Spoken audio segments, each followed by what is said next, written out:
She was starving. He was a warrior. And he had just made her an offer that would either save her life or end it in a way she couldn't possibly imagine. Elena Vasquez felt the sun beat down on Redemption Creek, a town that had already passed its judgment on her. At 21, her beauty was a curse.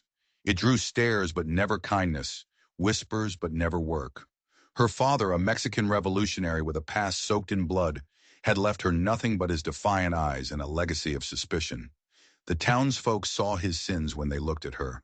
They called her Outcast, and they let her starve. For 3 days she'd stared through the grimy window of the general store at a loaf of bread. Its golden crust was a cruel mirage. She had nothing. No coins, no hope, no future. Then they arrived.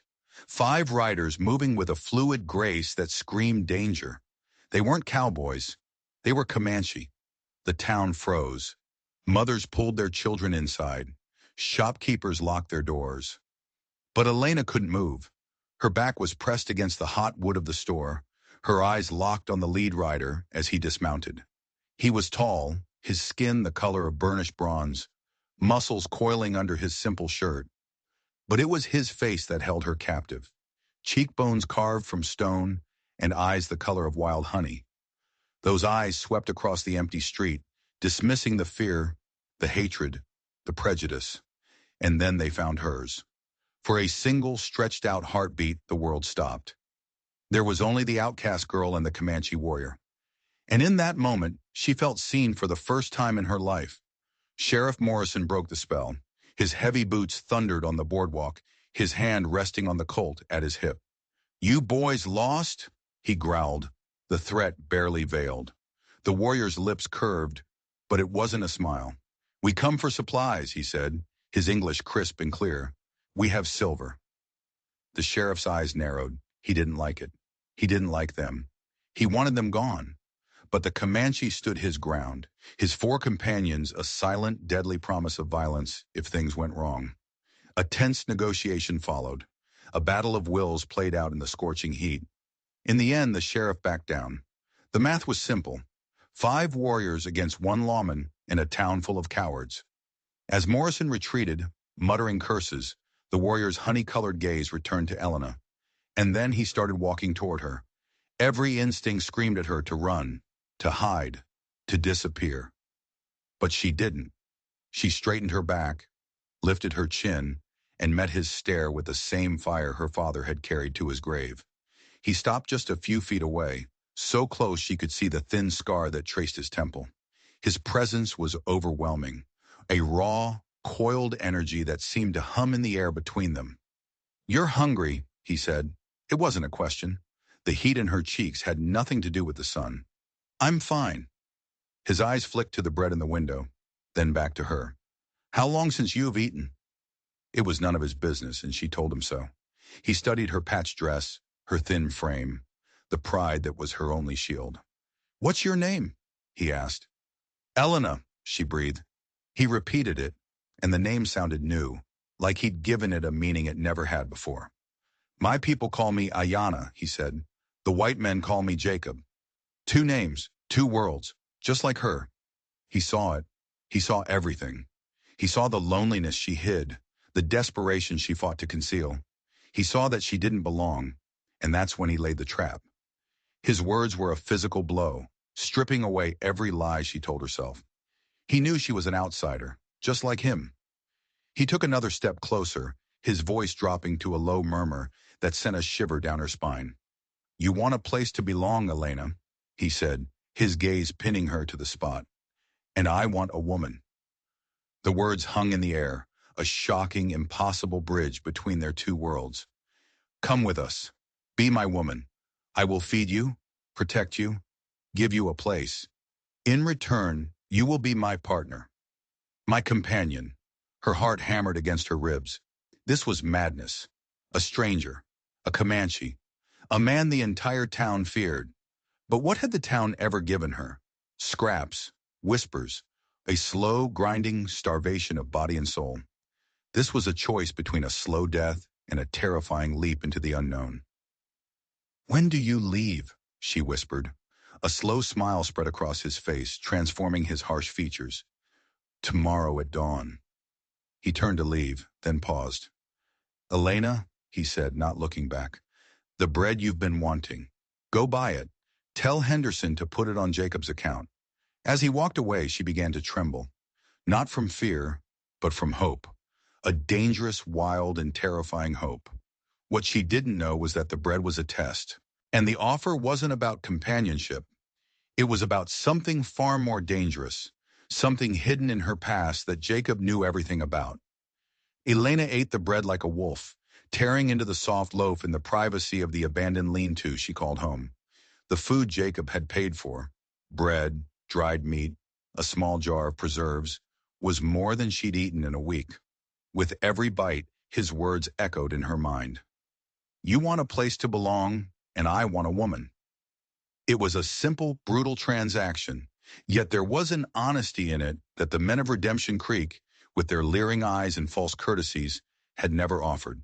From a crack in the wooden wall, she watched the Comanche camp just outside of town. A small fire cast dancing shadows on their weathered faces. They were a brotherhood, a unit, and Jacob sat slightly apart, his gaze fixed on the town. Fixed on her, he was waiting. But what was he really waiting for? Was this just about finding a companion? Or was there another reason he'd singled her out? A girl with nothing to her name but a tattered dress and a dead father's reputation. A soft rustle in the shadows made her jump. It was Mrs. Chen, the old Chinese laundress, one of the few people in town who treated her with a shred of decency. You eat, Mrs. Chen observed, her dark eyes full of a wisdom that went beyond her years. Good. I see Comanche man talk to you. I see him pay. You have decision to make. Elena stiffened, but the old woman just smiled a knowing, sad smile. I come here long time ago, Mrs. Chen said, her voice a soft rasp. Leave everything. I know look of person who must choose. Stay where you are not wanted, or go to unknown place. Mrs. Chen saw the town for what it was, a cage of prejudice that had already judged them both. He is Comanche, Mrs. Chen said, her tone void of judgment. I am Chinese. Your father was Mexican revolutionary. We all outside their world, Elena. Question is, you stay outside and starve, or you find different world? Elena looked at the distant fire, at the silhouette of the warrior who offered her an escape. But what if it was just another cage? A worse one? Cannot live life on what if, child, Mrs. Chen said, rising slowly. You have good heart. Trust it. She paused, her eyes locking with Elena's. And remember, courage is not having no fear. It is being afraid, and choosing anyway. As the old woman disappeared into the night, Elena knew she was right. But there was something else in Mrs. Chen's eyes, a flicker of warning she couldn't quite place. It was as if the laundress knew more about Jacob's offer than she was letting on. As if she was pushing Elena toward this choice for a reason of her own. Driven by a restless energy, Elena walked to the edge of town, the vast, dark prairie stretching out before her. The Comanche camp was a small island of light in a sea of black. Jacob was tending the fire, and as if he could feel her gaze, he looked up. Their eyes met across the darkness. He didn't wave. He didn't call out. He simply held her gaze for a long moment, a silent acknowledgement, a patient waiting. And in that silence, she understood something profound. He wasn't demanding anything. He was offering a choice, but the choice was a lie. He wasn't offering her a new life because she was brave or because she was an outcast. He was offering it because of who her father was, and because of the one thing her father had left behind. The small, worn leather journal she kept tied in her bundle. The journal Jacob had to have, no matter the cost. Dawn was painting the sky in shades of gray when Elena made her decision. She gathered her few possessions, a spare dress, a silver locket, and her father's journal. The life she was leaving fit into a small, pathetic bundle. She walked toward the camp, her heart a frantic drum against her ribs, but her steps were steady. Jacob was waiting, as she knew he would be. I wondered if you would come, he said. I wondered too, she replied, looking back at the sleeping town that had never been her home. He moved closer, the warmth of his body reaching out to her in the cool morning air.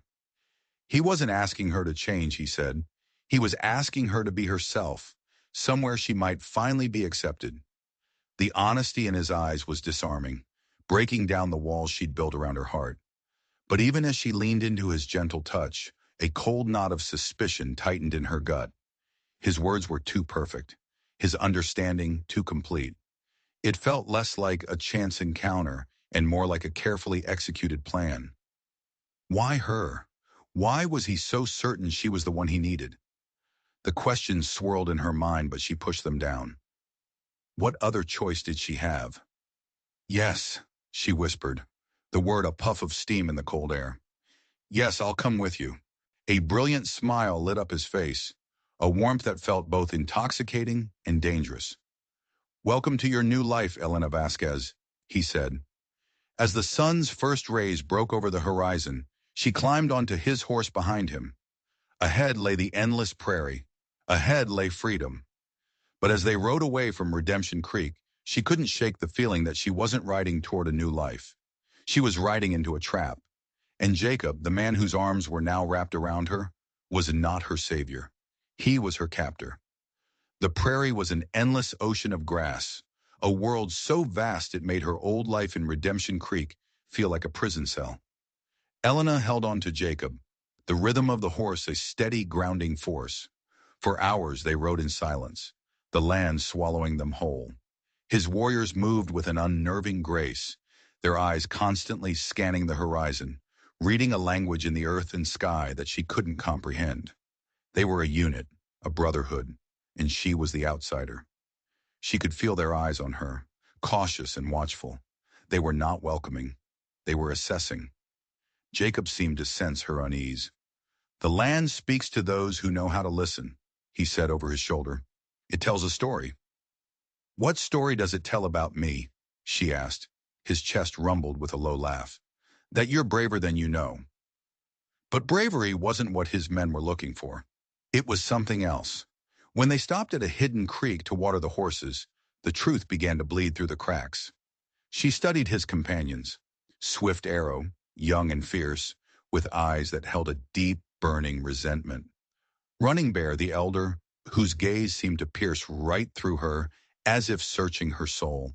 And Stoneface, a man whose expression was a granite mask, revealing nothing.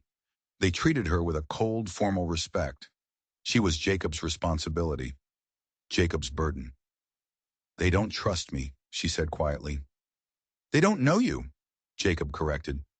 But his eyes betrayed him. There was more to it than that. Among my people, he explained, a woman's worth is measured by her strength, her wisdom, her loyalty. The unspoken threat hung in the air. And if you prove unworthy, his confidence in her was a heavy weight. It felt unearned, false. Swift Arrow approached, offering her a water pouch. When she thanked him in the little Spanish her father had taught her, his hostile expression flickered. You speak the Mexican tongue, he noted, his voice sharp. It wasn't a question. It was an accusation. My father was Mexican, she said. A tense silence fell over the group. Jacob quickly stepped in, explaining that his own father was half Comanche, half Mexican. He said his father had earned his place in the tribe. It was meant to be a comfort, a bridge, but it felt like a warning, a standard she would be expected to meet, a test she couldn't afford to fail. As they prepared to ride on, Jacob's words took on a new, more sinister meaning. He spoke of partnership, of her becoming his woman in all the ways that matter. The implication was clear, but beneath it was a different kind of promise, a promise of ownership. This wasn't a partnership of equals. She was a piece in a game she didn't understand, a key to a lock she didn't know existed. And then everything changed. As they crested a low hill, Jacob raised his hand. The warriors instantly fanned out, their hands flying to their weapons. Elena's heart seized. On the horizon, a dust cloud. Riders. White men, Swift Arrow hissed, his voice dripping with venom. Armed. A cold dread washed over Elena as she recognized the figures. Sheriff Morrison, his deputy, and 3 other men from Redemption Creek. They weren't just following, they were hunting. "They're coming for me," she whispered, her voice trembling. "Let them come," Jacob said, his voice a low, dangerous growl. There was no surprise in his tone, no concern. It was the sound of a man whose trap had just been sprung. He had known they would come. He had been counting on it. This was never about saving her from starvation. It was about luring Morrison out of town, into the open, where the rules of civilization no longer applied. And she was the bait. "You don't understand," she said, panic rising in her throat. "He thinks he's protecting me." Jacob's laugh was short and harsh. "He's not here to protect you, Elena. He's here to protect a secret. Your father's secret." Before she could process the words, he was dismounting, pulling her down with him. His warriors formed a defensive line, a wall of deadly intent. This wasn't a rescue. It was an ambush. As Morrison's posse drew closer, Elena saw the look on the sheriff's face. It wasn't concern. It was a cold, murderous rage. And his eyes weren't on her. They were on the small leather-bound journal tied to her bundle. In that instant, she understood. Her father hadn't just been a revolutionary. He had been a thief. And Sheriff Morrison wasn't a lawman. He was a partner in crime. The silver Jacob had used to buy her food wasn't from trade. It was a message. It was a piece of the treasure they had all been searching for. And the map wasn't on a piece of paper. It was in her father's journal, written in a code only she could read. Jacob hadn't chosen her because she was brave.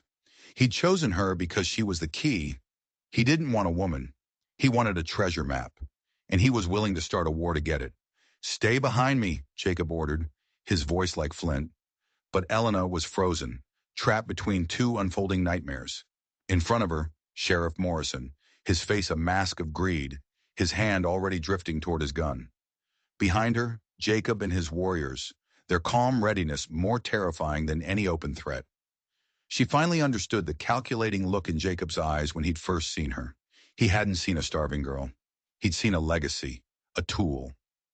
"Elena Vasquez," Morrison shouted, his voice cutting through the prairie wind. "You get away from that savage and come back with us now." It was a clumsy performance, a charade for the men he'd brought with him, but his eyes, cold and hard, told the real story. They were locked on the journal. "I'm not going back," Elena called out, her voice shaking but clear. She took a step forward, away from Jacob, placing herself in the no-man's land between the two groups. It was a reckless, foolish move, but it was the only one she had.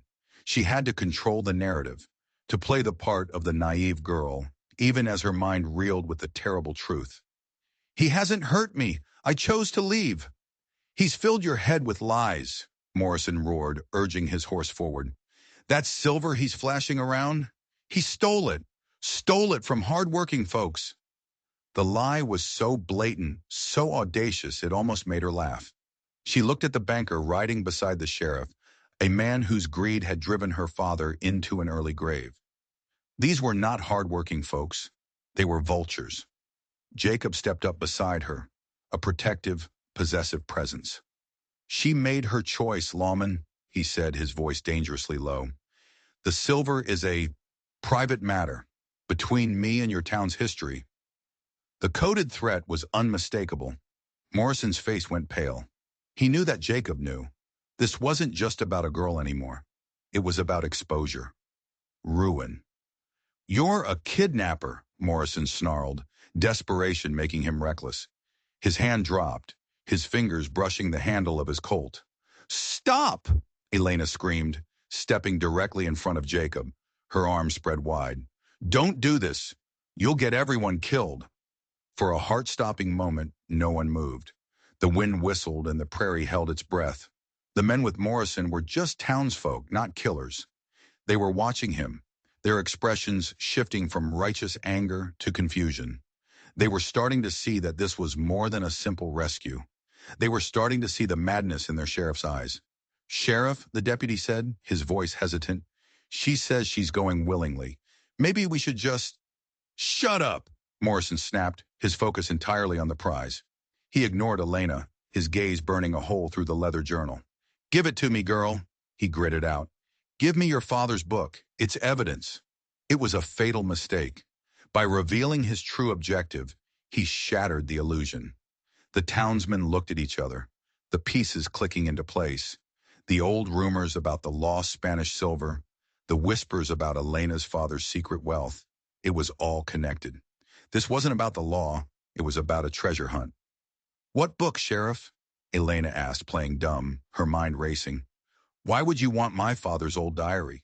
"Don't play games with me!" he raged. Before anyone could react, he spurred his horse forward, reaching for her. But Jacob was faster. In a blur of motion, he shoved Elena aside and met the sheriff's charge. He didn't draw a weapon. He simply launched himself at Morrison, pulling him from the saddle. The two men hit the ground in a tangle of limbs, grunts, and curses. The world erupted into chaos. The deputy yelled. The townsmen scattered, not wanting any part of a fight they didn't understand. And Jacob's warriors moved. They didn't attack. They simply melted into the tall grass, becoming invisible, their presence a silent, deadly threat encircling the panicked white men. Jacob was a force of nature. He fought not with the rage of a warrior, but with the cold, brutal efficiency of a man carrying out a plan. He disarmed Morrison in seconds, twisting his arm until the gun dropped to the dirt. He slammed the sheriff's face into the ground, a knee planted firmly in his back. "It's over," Jacob hissed, his voice tight with controlled fury. The remaining townsmen, seeing their leader defeated and finding themselves surrounded by unseen enemies, threw their hands in the air. The confrontation had lasted less than a minute. As the dust settled, Jacob hauled Morrison to his feet, holding a knife to his throat. "Now," he said, his honey-colored eyes boring into the terrified sheriff, "you're going to tell her the truth. You're going to tell her what you and her father really did." Morrison, trembling and defeated, looked at Elena. The hatred in his eyes was replaced by a pathetic, pleading fear. The truth was about to come out. A truth that would unravel everything she thought she knew about her family, her town, and the man who was now her protector. A man who had orchestrated this entire confrontation, not just to get a map, but to settle a very, very old score. "Tell her," Jacob commanded, the edge of his blade pressing against Morrison's skin. The sheriff swallowed hard, his eyes darting from the knife to Elena's shocked face.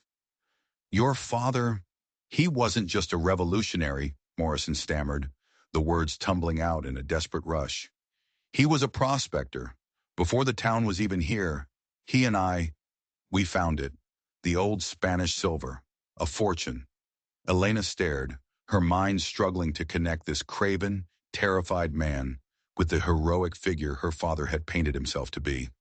A revolutionary fighting for the people? It was all a lie. "We made a pact," Morrison continued, his voice cracking, "to split it. But he got greedy. He took the maps, wrote them down in that damn journal of his in some kind of code, and hid the silver. He created the whole revolutionary story to cover his tracks, to explain why he had enemies." Jacob shoved him forward. "He didn't get greedy. You did. You tried to kill him for it. The enemies on his trail were the men you hired." The revelation hit Elena like a physical blow. Her father hadn't fled north with blood on his hands from fighting oppressors. He'd fled after being betrayed by his partner. The town's suspicion, their hatred, it wasn't just because he was Mexican.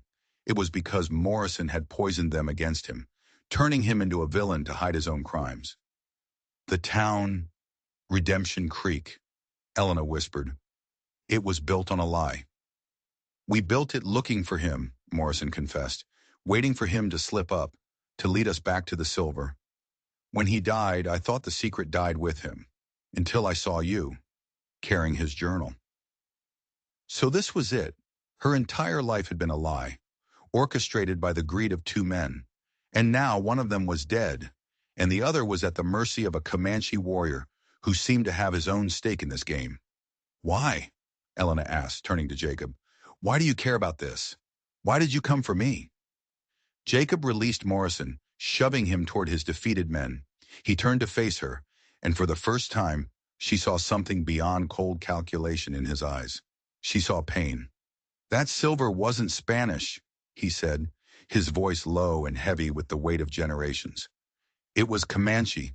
It was stolen from my ancestors 100 years ago. A sacred treasure meant to be used for the people, to buy us a future in a world that wants to erase us." He pointed a trembling finger at Morrison. His grandfather was one of the soldiers who massacred the guardians of that cave and stole the silver. Your father stumbled upon the journals of one of those soldiers. He didn't find a lost mine. He found the site of a grave. The world tilted on its axis. This wasn't just about money. It was about blood, about justice, about reclaiming a stolen soul. Jacob's mission wasn't one of greed. It was a sacred quest, and she was the unwilling, unknowing keeper of the key. My people are starving, Jacob said, his voice raw. The buffalo are gone. The white men's diseases are killing our children. The reservation is a death sentence. That silver is our only hope. To buy land, to buy food, to buy a chance to survive. He looked at her, his honey eyes pleading. Your father knew? I think, in the end, he felt the guilt. That's why he coded the journal. He didn't want men like Morrison to have it. I believe he wanted it returned. And he made you, his daughter, the only one who could unlock it. Suddenly, the weight of the journal in her bundle felt immense. It wasn't just a diary. It was the destiny of a people, a choice between life and death, and it was her choice to make. So you used me, she said, the words tasting like ash. You let me think you were offering me a home, a place to belong. I am offering you that, he insisted, taking a step toward her. I saw the strength in you, Elena. I saw your father's fire, but without his weakness. I knew you would not run. I knew you would face them. I needed to see if you had the courage to carry this burden. And you do. The other warriors had emerged from the grass, their faces grim. Swift Arrow's eyes, once filled with resentment, now held a different light. A desperate hope. He wasn't just Jacob's companion. He was a representative of his people, sent to ensure Jacob completed this quest. The pressure was suffocating. She looked at Morrison and his pathetic posse, now disarmed and humbled.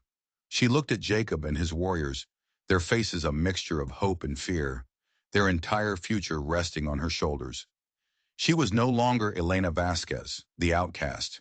She was the inheritor of a terrible legacy, a bridge between two stolen histories. What do we do with them? She asked, her voice surprisingly steady. She was looking at Morrison, but the question was for Jacob. His answer would tell her everything she needed to know about the man he truly was. A flicker of something brutal crossed his face, the warrior's instinct for vengeance. But then he looked at her, and it softened. They are not our enemies, he said. Their greed is the enemy. We take their guns and their horses. They can walk back to their town of lies and tell everyone what happened here. The truth is our weapon now. It was a choice for justice, not revenge. And in that moment, Elena knew she could trust him. Not because he was her savior, but because he was a man fighting for something far bigger than himself. She had made her choice at dawn, thinking she was choosing survival. She now had to make it again, knowing she was choosing the fate of a nation. They left Morrison and his men on the prairie, stripped of their weapons and their pride, with a long, hot walk back to Redemption Creek. The truth would travel with them, a poison that would surely unravel the town's rotten foundations. As they rode away, a new kind of silence settled over their group. It wasn't the tense, watchful silence of before. It was a silence of shared purpose. Elena was no longer a passenger, a piece of baggage. She was the center of the mission.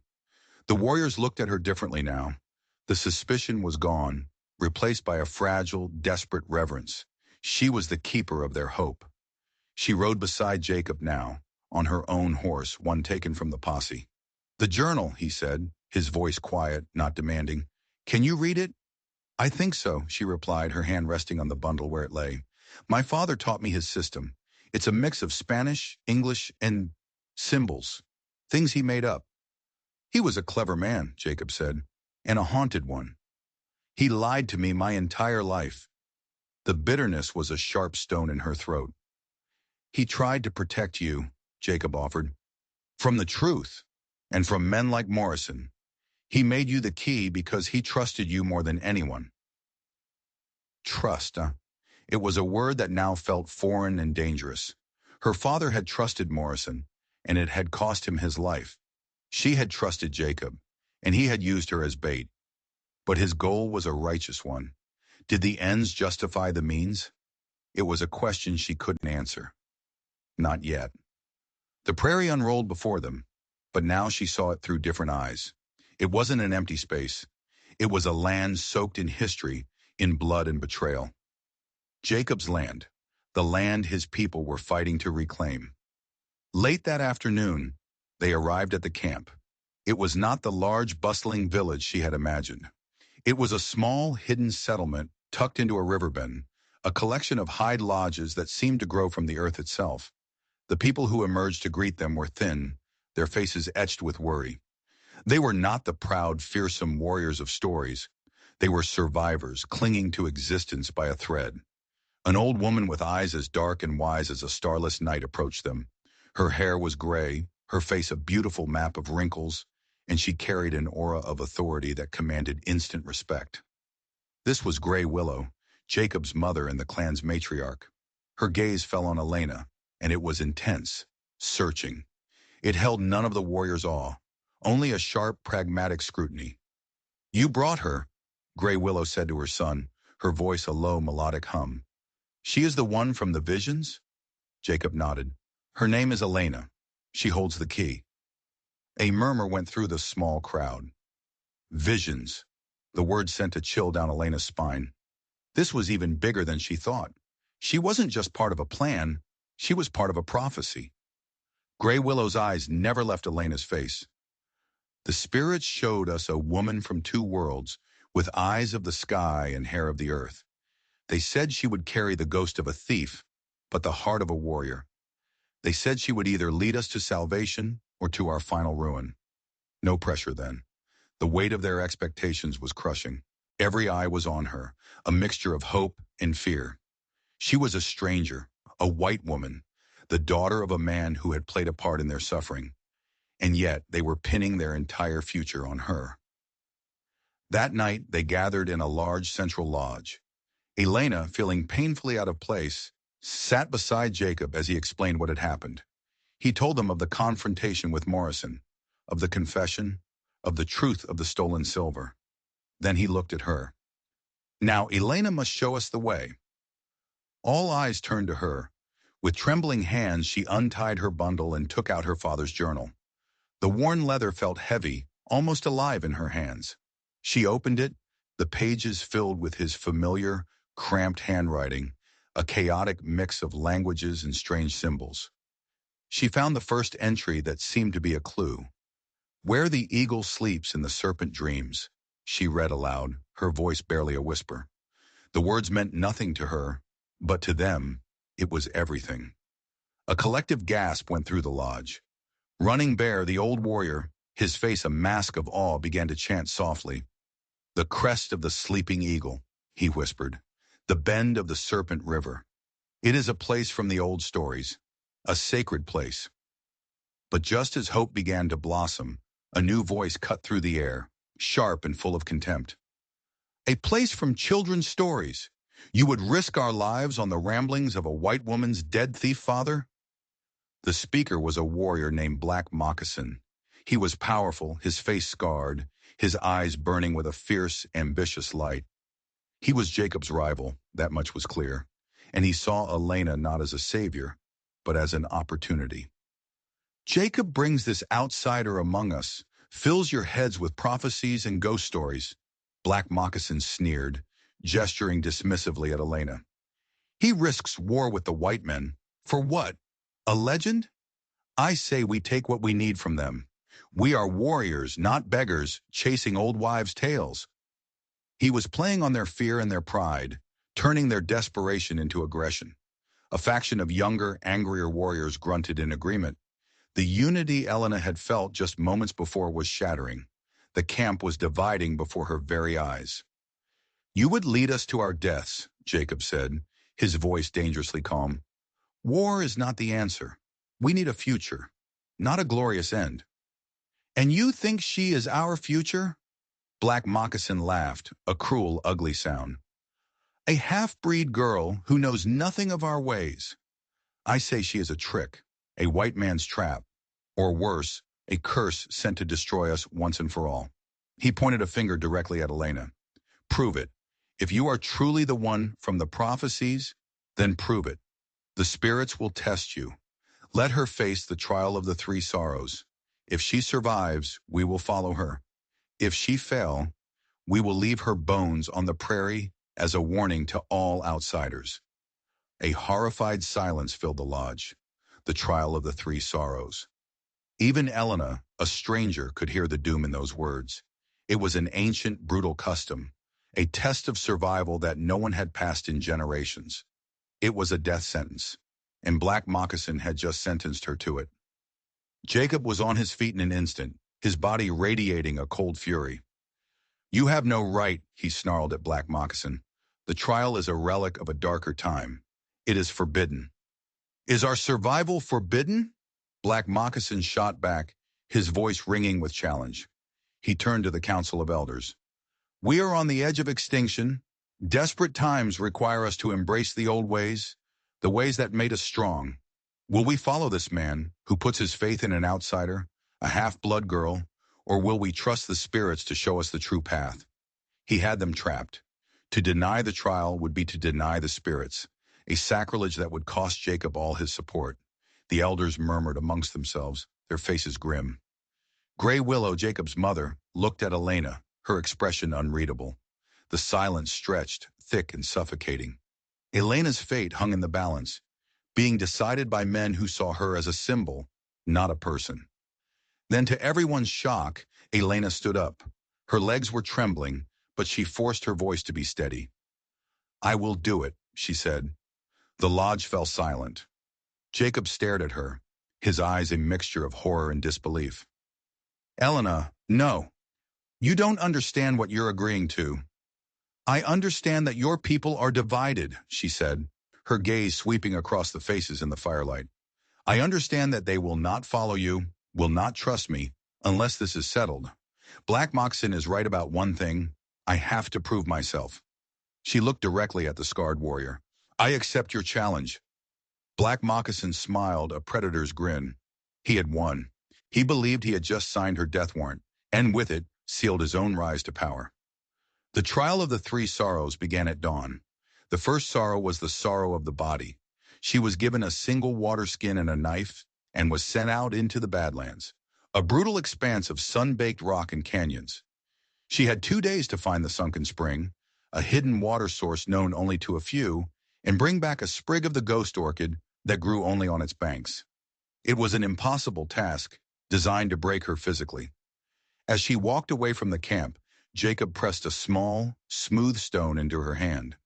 "The land will guide you if you listen," he whispered, his voice thick with anguish. "Do not let them break you, Elena." The Badlands were a furnace. The sun beat down relentlessly, and the rocks shimmered with heat. By midday she was dizzy, her throat parched. The landscape was a confusing maze of identical canyons and gullies. Panic began to set in. This was hopeless. She was going to die out here, alone. She thought of her father, of his stories of survival. She thought of Jacob, of the desperate hope in his eyes. She couldn't give up. Remembering his words, she tried to listen, not with her ears, but with her whole body. She noticed the faint trail of ants, all marching in the same direction. She saw how the lichen grew thicker on one side of the rocks. Small clues, a language she was slowly beginning to understand. She followed the signs, pushing her exhausted body past its limits. On the morning of the second day, when she was on the verge of collapse, her water gone, she stumbled into a narrow shaded canyon. And there it was, a small pool of crystal clear water, and beside it, a single luminous white orchid. Relief washed over her so powerfully her knees buckled. She drank deeply, then carefully plucked the flower. The journey back was a blur of pain and determination. When she staggered into the camp, just as the sun was setting on the second day, and presented the ghost orchid to the elders, a collective gasp went through the crowd. She had survived. Black Moccasin stared, his face a mask of disbelief and fury. She had passed the first test. The second sorrow was the sorrow of the mind. She was taken to a sacred cave, the air thick with the smoke of potent herbs. Running Bear the shaman instructed her to find her spirit animal in a vision and learn its name. It was a test of mental fortitude, a journey into the soul. The smoke filled her lungs, and the world dissolved into a swirling kaleidoscope of colors and sounds. She saw images from her life, her father's face, Morrison's greedy eyes, the starving children in the camp.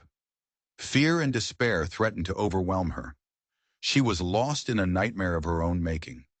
Then she remembered Mrs. Chen's words. Courage is not having no fear. It is being afraid in choosing anyway. She focused her will, pushing through the terrifying visions. She called out into the chaos, not with her voice, but with her spirit, searching for a guide. And then it appeared. A huge golden eagle, its eyes like chips of amber. It circled her, its presence calm and powerful. It showed her visions, not of her past, but of the future. It showed her the silver, not as a treasure, but as a seed that could grow a new life for the Comanche people. It showed her a path, a hidden canyon entrance marked by a lightning-scarred tree. Then it landed before her and spoke her name, and she, in turn, knew it. When she emerged from the cave hours later, she was changed. Her eyes held a new depth, a new certainty. She walked to the council fire, her gaze clear and steady. My guide is Kachi, she announced, her voice ringing with power. The eagle. He showed me the way. She described the lightning-scarred tree, a landmark that was known to the elders. It was the true entrance to the sacred caves. The journal was not a map of coordinates, but a series of riddles, and the vision had given her the first real key. The camp was stunned into silence. Even Black Moccasin was momentarily speechless. She had passed the second test. The third and final sorrow was the sorrow of the heart. This was the cruelest test of all. She was brought to the center of the village. On one side stood Jacob, the man who had brought her here, the man she was beginning to feel a powerful connection to. On the other side stood a young boy, sick with the white man's fever, his breathing shallow, his life hanging by a thread. Gray Willow stepped forward, her face etched with grim solemnity. The spirits demand a sacrifice, and she said, her voice heavy. The final sorrow is choice. The journal tells the path to the silver, the salvation of our bodies. Jacob is the warrior who can lead us, the salvation of our future. But the boy represents the innocence we have lost, the salvation of our spirit. You hold the final clue to the map, a phrase you read from your vision. You can give it to Jacob now, ensuring we find the silver, but abandoning the boy to his fate. Or you can go with the healers to the mountains to find the rare sun root that might save the child. But you will miss the window of the next moon. The winter storms will come, and the path to the silver will be lost to us forever. Choose, daughter of two worlds, the people's future or the child's life. The choice was impossible, diabolical. It was designed to tear her heart in two. The entire camp watched, their faces taut with tension. Black Moccasin smiled. He believed he had finally found the test she could not pass. No matter what she chose, she would lose. If she chose the silver, she was heartless. If she chose the child, she was a fool who would sacrifice the many for the few. She looked at the sick child, his small chest rattling with each breath. She looked at Jacob, his face a torment of conflict, his eyes telling her to save herself, to choose the mission. And in that moment, she knew what she had to do. It was a gamble that would either prove she was their true savior or get them all killed. Elena walked to the center of the circle, her heart pounding a frantic rhythm against her ribs. The weight of every gaze, every hope, every fear was on her. She looked at the sick child, so small and fragile, and then at Jacob, his jaw tight, his eyes silently pleading with her. He was ready to sacrifice the boy, to sacrifice anything, for the good of his people. But Elena saw a different path, a third choice. She turned to Grey Willow. This is not a choice the spirits would demand, she said, her voice clear and strong, resonating with the authority she'd found in the vision cave. The spirits would not ask a mother to choose between her children. This is a man's test, a test of fear. She pointed a finger at Black Moccasin. You twist our traditions to serve your own ambition. You use fear to control them. But our survival will not be bought with the life of a child.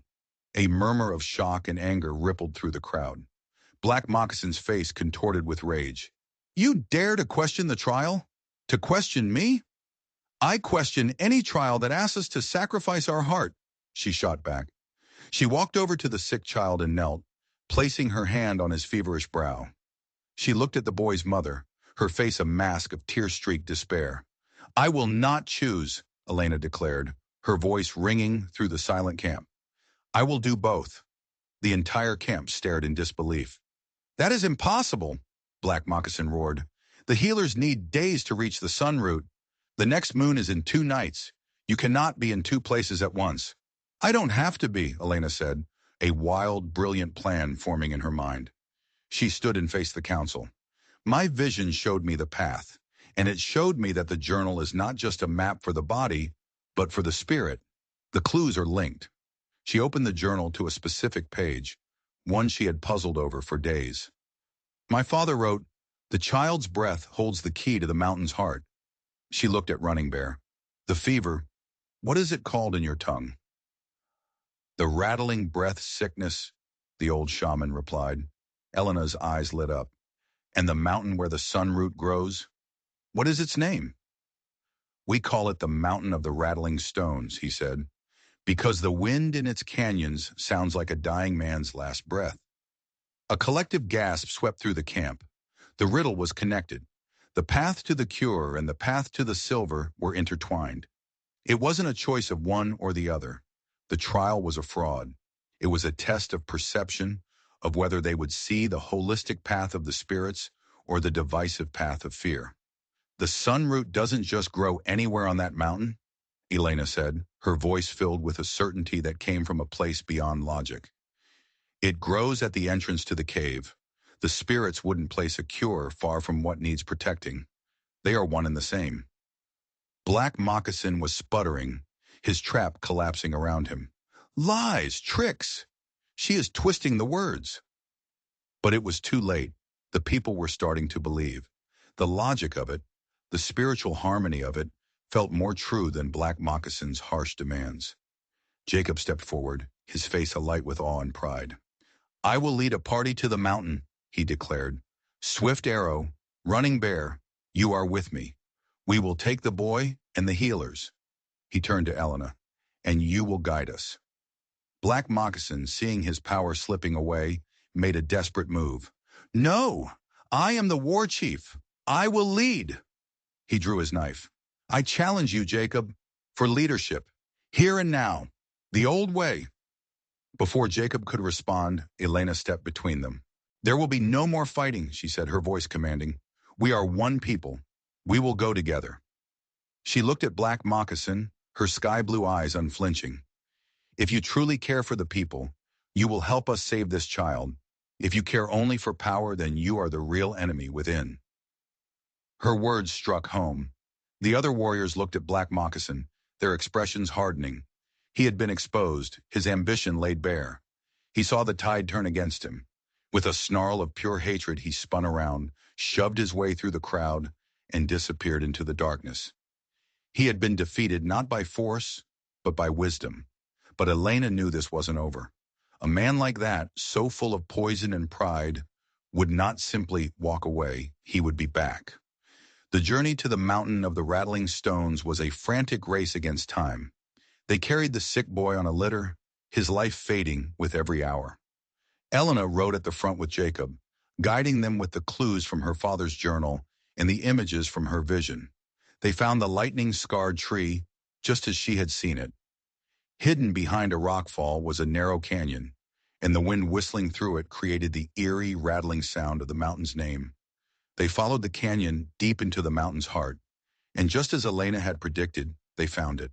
A small, sheltered ledge, bathed in a strange, ethereal light filtering from a crack in the rock above. Growing in a patch of fertile soil was a cluster of the bright, yellow sunroot, and behind it, almost perfectly concealed, was the entrance to a cave. While the healers immediately went to work, preparing a poultice for the boy, Elena, Jacob, and the warriors entered the darkness.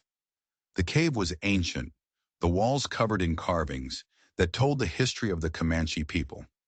It was a sacred, holy place. They followed a narrow passage deeper and deeper underground until it opened into a vast cavern. And there, glittering in the light of their torches, was the silver. It wasn't piled in chests like a pirate's treasure. It was stacked in neat, careful ingots, covered in Comanche symbols. It was a sacred trust, waiting to be reclaimed. A wave of profound emotion washed over the warriors. They touched the silver with reverence, tears streaming down their faces. This was their past. This was their future.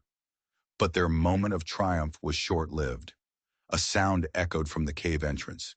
A gunshot. They raced back to the ledge. The healers were lying on the ground, wounded. The sick boy was gone. And standing there, his face a mask of triumphant evil, was Black Moccasin. He was not alone.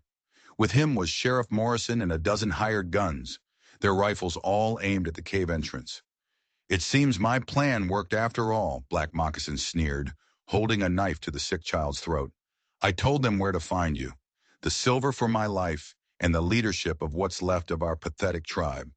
Morrison smiled, his eyes glinting with greed. "Drop your weapons," he ordered. "The treasure hunt is over." They were trapped. The silver was found, but they had been led into an ambush. Black Moccasin's betrayal was absolute. He had sacrificed his own people, his own traditions, all for a scrap of power and a promise from a man he couldn't trust. The final trial wasn't over. It had just begun. "Let the boy go, Black Moccasin," Jacob said, his voice dangerously calm, though his knuckles were white where he gripped his bow. "He is one of us." "He is leverage," Black Moccasin sneered, pressing the blade closer to the child's neck. The boy whimpered, his eyes wide with terror. "And you are no longer one of us, traitor." Morrison laughed, a dry, rasping sound that echoed off the canyon walls. "He's right, you know.